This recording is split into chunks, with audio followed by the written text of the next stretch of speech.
exported all of that energy to Western Europe. When the Western Europeans, under pressure from the United States, closed their markets to Russia, the expectation was that Russia would collapse. Instead, Russia went to its allies in the BRICS, above all China and India, and arranged to sell to them the oil and gas they no longer sold to the Europeans. As a result, Russia is growing faster this year than the United States, and it has grown at a faster rate than the United States throughout the war. You couldn't be more mistaken than this. That's what it means if you deny a reality. All right, let me tell you the next step of this because it drives home the point.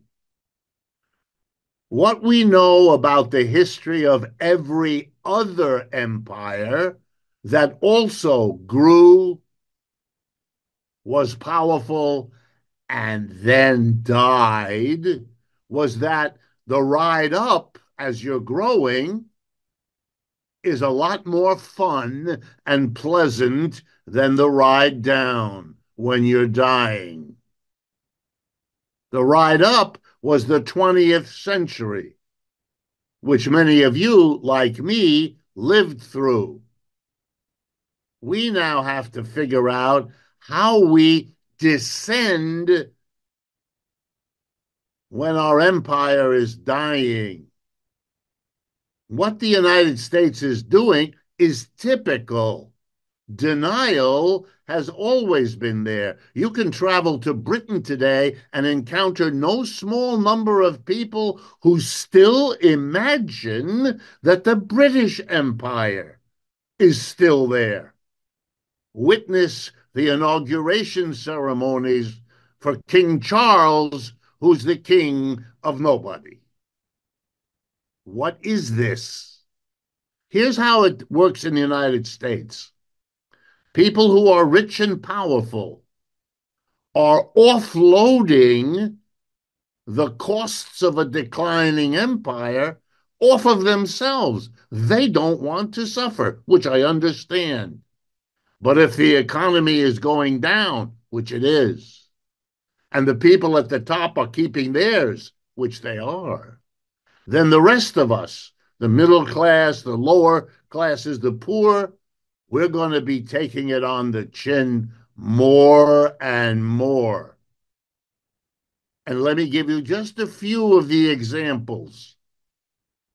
The inflation we just went through. That's a way of lowering the standard of living of large numbers of people, which they felt acutely as they went and paid $6 for a dozen eggs or everything else. They know they're suffering. My guess, no chance for Mr. Trump without that inflation. It gave him the victory, and it cost Kamala Harris the loss. But it's not the only thing. Let me give you other examples which an economist stares at with astonishment. The minimum wage at the federal level in the United States right now is $7.25 per hour, a sum of money on which nobody can live. When was the last time it was raised? 2009. That's 15 years ago. In every one of those 15 years, inflation raised the prices here in the United States of food, clothing, shelter, and everything else. Some years it went up a lot. Some years it went up only a little. but it went up. And what did we do to the people to whom we paid the lowest salary? $7.25. We didn't raise it. Republicans didn't raise it. Democrats didn't raise it. You know what that is? That's cruel and unusual punishment given to people whose crime is that they're poorly paid in the first place. What kind of a country does that? A declining empire whose rich and powerful are busy offloading the costs of that decline onto everybody else. Here's another sign. Our real wages have been stagnant for 30 to 40 years. In other words, if you measure, as we do in economics, the average wage in dollars paid to American workers, and you adjust that to the prices they have to pay when they spend their wages, it's been going up somewhere around 0.5% a year. That's called stagnation. That means your wage isn't going anywhere. By the way, in contrast, the average real wages in the People's Republic of China have quadrupled over the same 30 years. If you want to understand why the government in China is secure, why it is powerful, why economic growth there is celebrated, I just gave you the statistic. Their average wage quadrupled. The average wage in the United States went nowhere. That's not even close, friends. And if you didn't know that, since everything I'm telling you is easily verifiable in 1,000 government statistics, then you understand what I mean by denial. We are therefore experiencing in this country an extraordinary deepening of inequality. At the end of World War II, the United States was less unequal than European countries. Today, we are more unequal than every European country. How did that happen? Well, on the one hand, when corporations went to China and took advantage of low wages and a growing market, it made a fortune for those corporations and therefore for the top 10% of Americans who own shares. Just a footnote. The top 10% richest Americans own 80% of the stocks and bonds. They did well. The rest of us, we are experiencing a declining empire, which those at the top don't want you to think about. They're managing it quite well. We cannot. That inequality, together with the inflation, gives you Mr. Trump's victory and the bitterness and divisiveness that is suffusing this economy. And still, nobody willing to face these realities or to speak about them. Let me conclude by telling you that this is important to understand not only as our past and not even only as our present, as in the election we just had, but also in our future. This denial, this refusal to face the realities of the economy we have and that is shaping our lives, and even more those of our children, promises us frightening near future. I'm only going to give you 2 examples because I don't want to overstay my welcome with you, but I do want to leave you with useful information to navigate the immediate future. Mr. Trump won the election because he positioned himself with dramatic gestures, the sort favored by Madison Avenue advertisers. And the two gestures were, I am the great protector. Mr. Trump understood far better than the Democrats that people feel attacked, undermined, frightened, scared, worried for themselves and their children, as well they should be. They glimpse fearfully where things are going. They want to be protected from it all. So he put himself forward as the great protector. And his two images were walls, the image of a protector.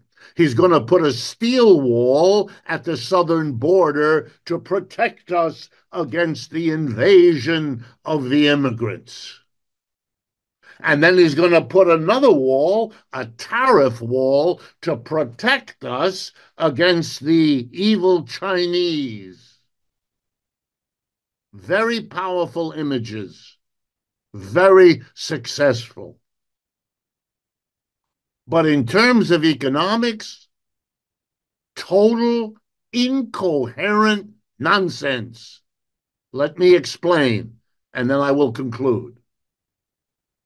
We have 10 to 12 million undocumented immigrants. That's according to the Department of Homeland Security. We are a population of 330 million Americans. Do the math. 10 to 12 of the poorest people in the country, those immigrants, are not the explanation for the economic difficulties of this rich country of 330 million people. The very idea of that is ridiculous. An undergraduate who wrote such a thing would be called in by their teacher and told, try to think through what you're saying before you say it. The real economic problems, and they are real, of the United States have to do with what I just spent 20 minutes going over with you.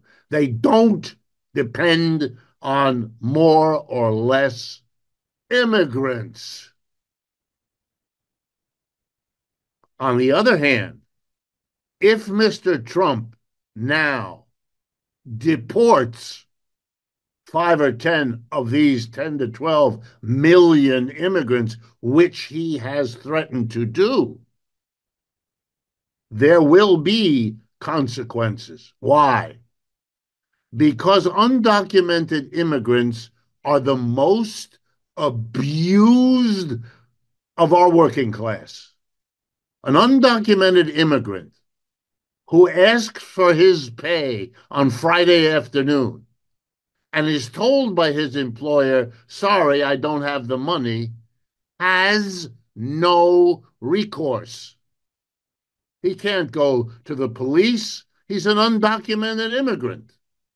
He doesn't want to get anywhere near any office of the government. He will not complain. He can't. He's like a slave. And that's how they're treated. The construction industry in this country is a major employer. If it doesn't have undocumented employees, it'll have to pay Americans. And you know what? It'll have to pay them a hell of a lot more than they're paying the terrified, undocumented immigrant. And that will mean the cost of construction will zoom up. And you know what that does? It worsens our inflation. Mr. Trump either can't do it for that reason, or he will produce an inflation that will overnight turn him from savior to demon in the eyes of his own followers. Then there's the second wall, the tariff wall.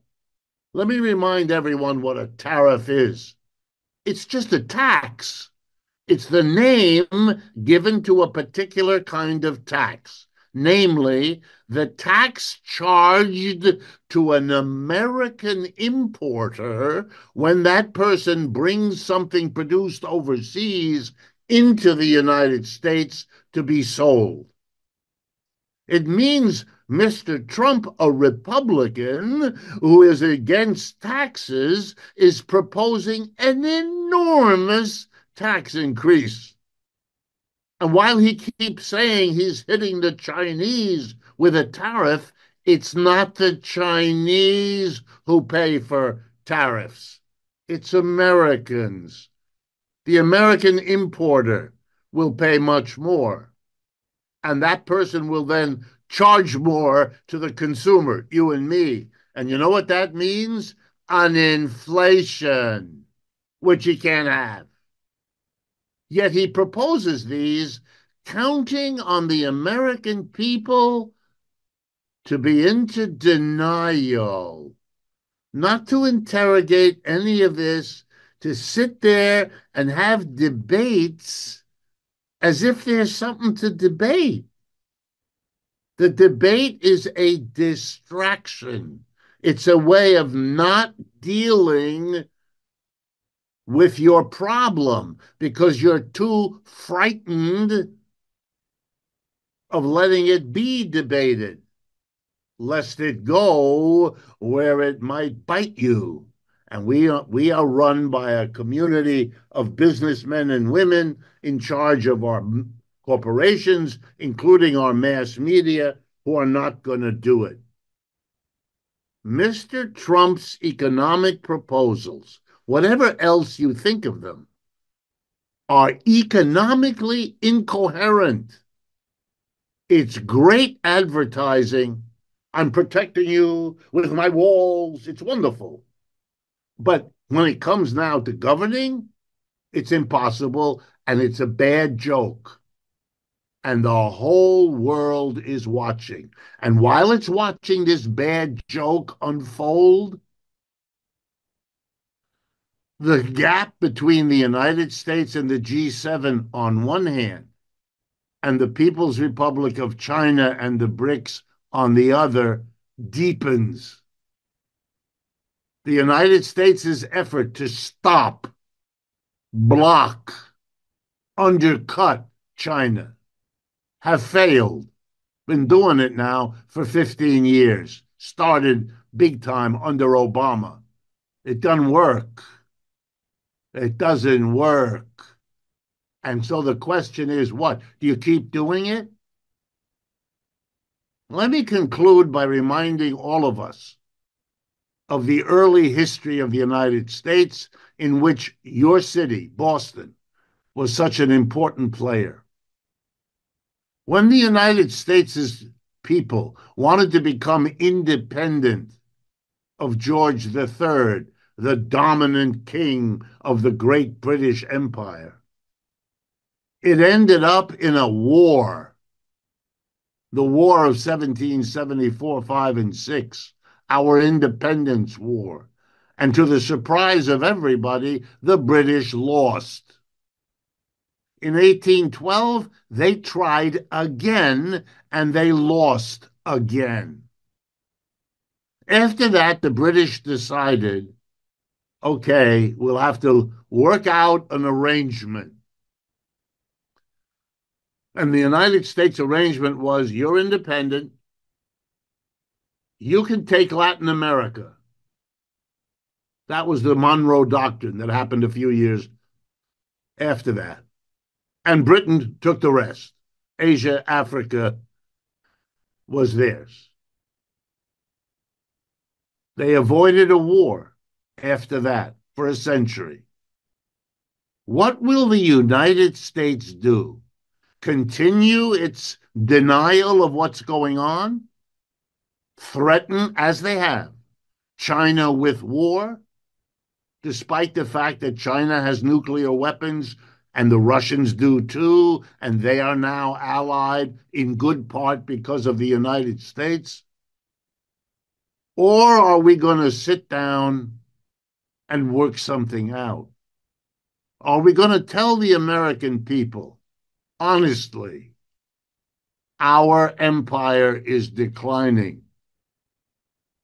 The next one looks to be Chinese. Or if it isn't Chinese, it's going to be a multinational replacement for the kind of dominance that the Persians or the Dutch or the British or the Americans operated. The world is changing very fundamentally. We are living, as I said a half hour ago, at a time of enormously profound change.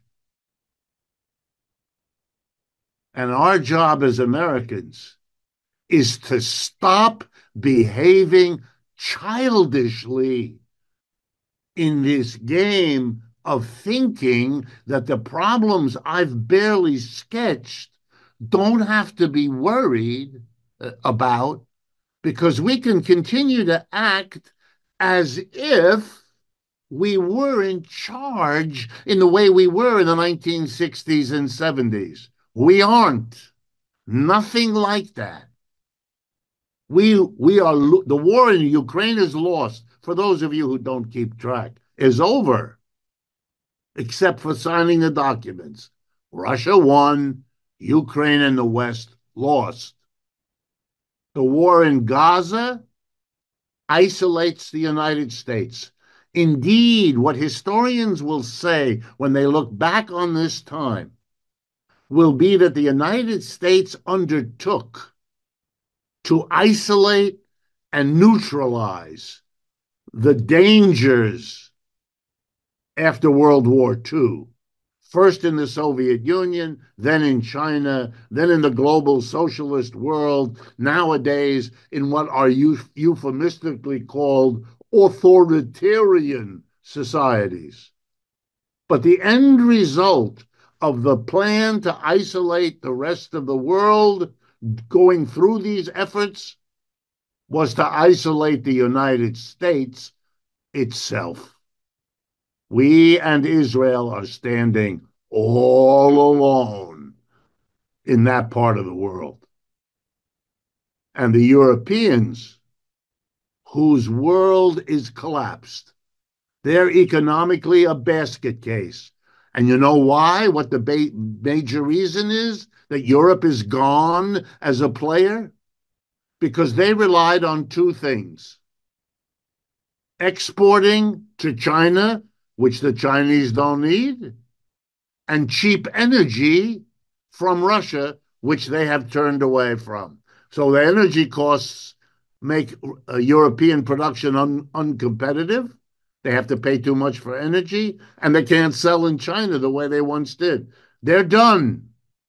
Germany, which used to be the engine of European growth, is now the laggard dragging it down.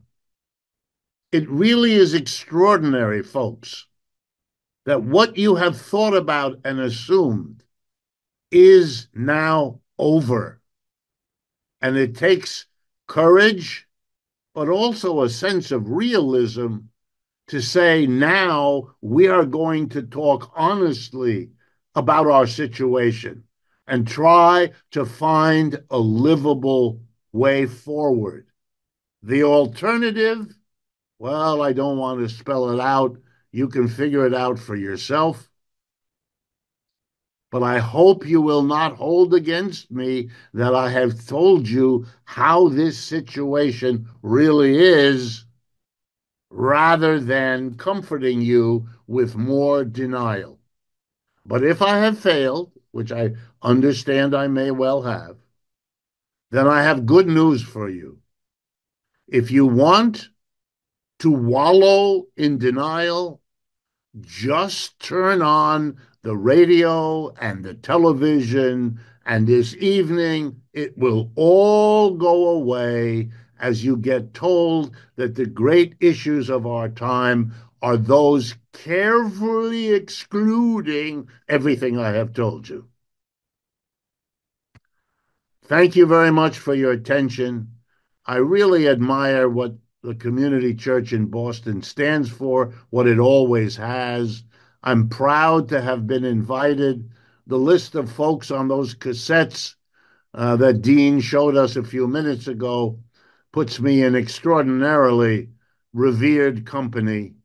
And with the songs that Rob started us with, I feel very much at home, and I hope this has been of some interest to you.